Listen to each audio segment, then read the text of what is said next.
Good morning, everybody, and welcome to the Miley System Pro Morning Wake-Up Call. My name is Dean Black, and I want to thank everybody for coming out on the intros this morning, about 5 minutes before the top of the hour, which is 10:55 Eastern Time. The lines are open, and you can call in and chat, say hello, tell us what the temperature is where you're at. You know, it's cold. But so thank you for everybody who came out, and if you're listening to this on the recording, hello and welcome to you. One thing before I introduce our illustrious guest host this morning, I have scheduled up another coaching class. So if you go to the training tab, MLSP Coaching Services, all of the information is there for you to get registered for that class. So I look forward to seeing you there. Our host for this morning is... she doesn't really need very much of an introduction, but if you're not a Miley System Pro member, you just go and get with the person who invited you to this call, all right? Her name is Diane Hockman. She has reached the highest level. She's only the second person to reach this level in Miley System Pro, L6. She has tons of training in the back office that is free to all members, and she's just like the queen of attraction marketing.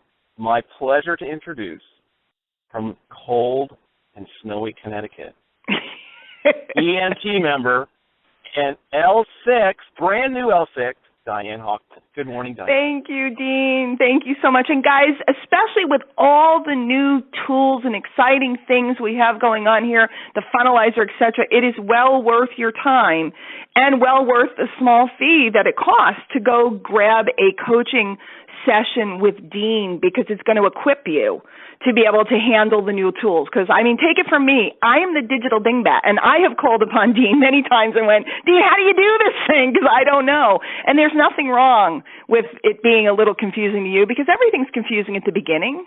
But as you learn, as you get some guidance, everything becomes fun, simple, and magical. So it's definitely a good idea to grab that with Dean. And thank you, everybody. And thank you, Dean. This is my first official performance as an L6 leader. I have started my reign. I feel so funny. I feel like I got a tiara and a scepter or something. I'm very excited to be here. Thrilled, actually. And I am going to do something very evil to you this morning, gang. I'm sorry. I apologize, but I'm just going to be completely transparent. I have an agenda today. This evening, I'm going to do a to-be-continued call this morning. And this is going to be kind of like on the Brady Bunch when Greg falls off his surfboard and Peter has a spider crawling up him and Alice throws out her back. For those of you that are old enough to know what I'm talking about. And all of a sudden they go, da, da, da, to be continued. So I'm going to give you the first half of this thought process this morning, and then tonight during the Deep Abyss call, check in your back office or go to thedeepabyss.com. If you're not a member, just check with the person that invited you here. I am doing our monthly mastermind call that I do every single month, and it is something very special, and it is called the Deep Abyss for a reason, because we to mindset and thought process. Guys, I made L6 with no advertising, with no ad spend, none of the things that people traditionally do to hit these types of levels. And the reason why is because I was taught a thought process and inside of the Deep Abyss. That's what I do for you guys. So I want you to write this down. I do hope you have a notebook for the wake-up calls. I want you to write this down. I remember the first time it was said to me. And when it was said to me, it stopped me dead in my tracks. The line is, and by the way, this is not my line.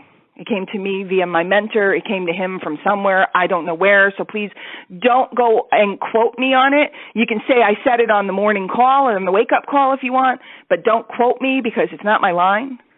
The line is, everybody's self-made, not just millionaires.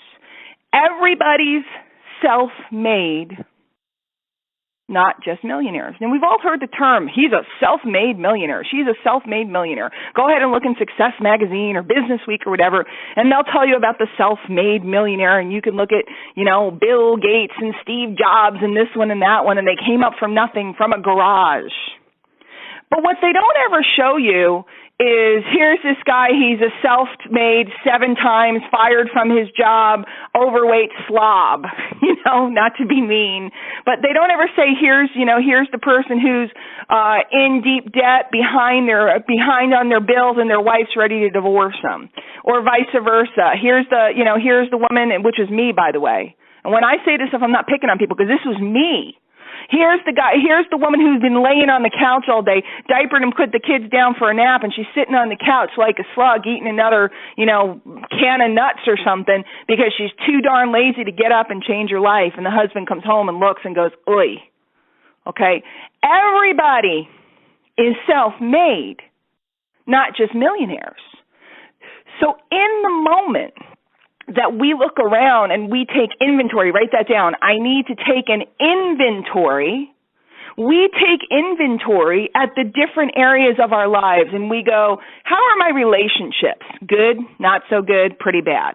How are my finances? Good, not so good, pretty bad. How's my living environment? My home, is it what I want it to be? How is it? Good, not so good, pretty bad.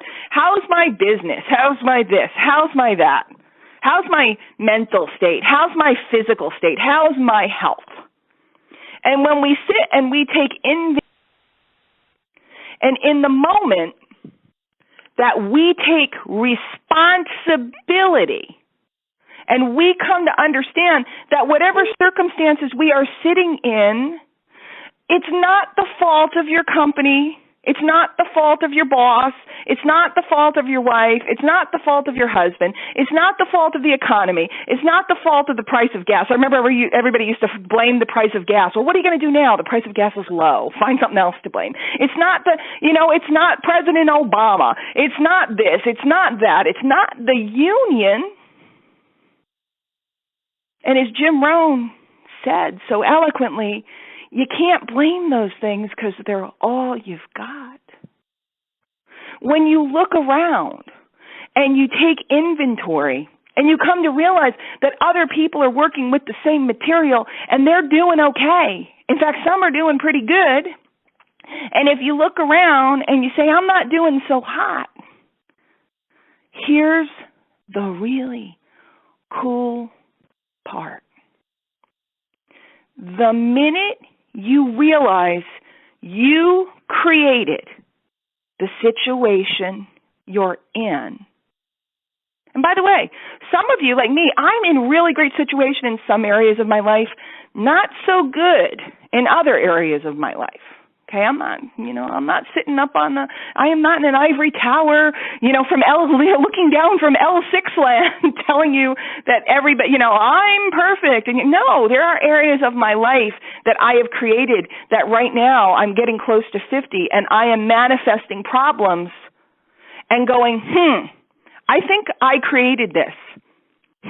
I think that all those years of not doing certain things are catching up to me. I think that those little things done daily or not done daily turn into a snowball. So please do not misinterpret and think I am lecturing to you. I'm talking to myself. I just found an audience to come hang out with me while I talk to myself. The minute we stand still and we acknowledge and we accept and we recognize that whatever we have right now and whatever our circumstance is right now, that we created it, we caused it, it is because of us, that is the exact moment, and it's painful. It's painful to take out all the bills and add up the debt. I remember the day I had to do it.